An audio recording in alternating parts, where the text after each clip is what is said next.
Leur impressionnante réalisation a permis aux étudiants de remporter la 3e place au US European Micro Air Vehicle Competition qui se tenait à Toulouse il y a à peine quelques semaines. Catherine Brulotte a rencontré les jeunes et assisté surtout à une démonstration de vol du fameux microdrone.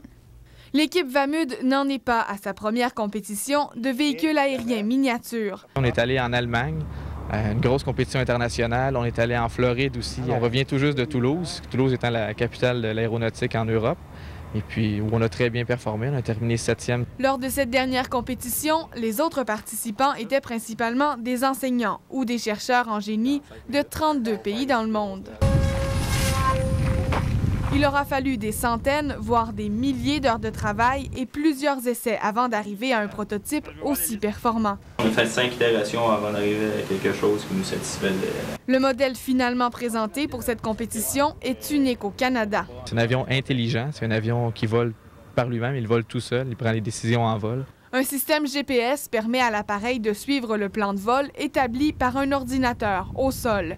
Il est également muni d'une caméra, l'élément essentiel pour relever d'intéressants défis. Dans les compétitions, ce qu'on fait, c'est la surveillance de cibles surtout.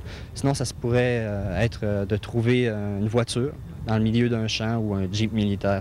Ce type d'appareil est encore très rare sur le marché et certains modèles peuvent être vendus jusqu'à 10 000 $ pièce. Les militaires sont très intéressés par cette technologie-là. Nous, c'est pas vraiment ce qu'on vise. Nous, qu'on vise, c'est plus les applications civiles comme la surveillance des feux de forêt, peut-être les agriculteurs qui voudraient surveiller leur bétail. Pour les prochaines compétitions, les étudiants espèrent encore relever de nouveaux défis.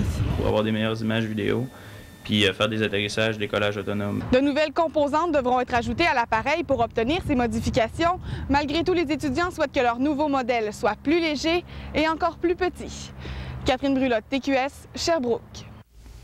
Les Amis de la Terre de l'Estrie fêteront leur 20e anniversaire en grand. Lundi, jour de l'Action de grâce, l'organisme invite la population à se joindre à la parade en vélo qui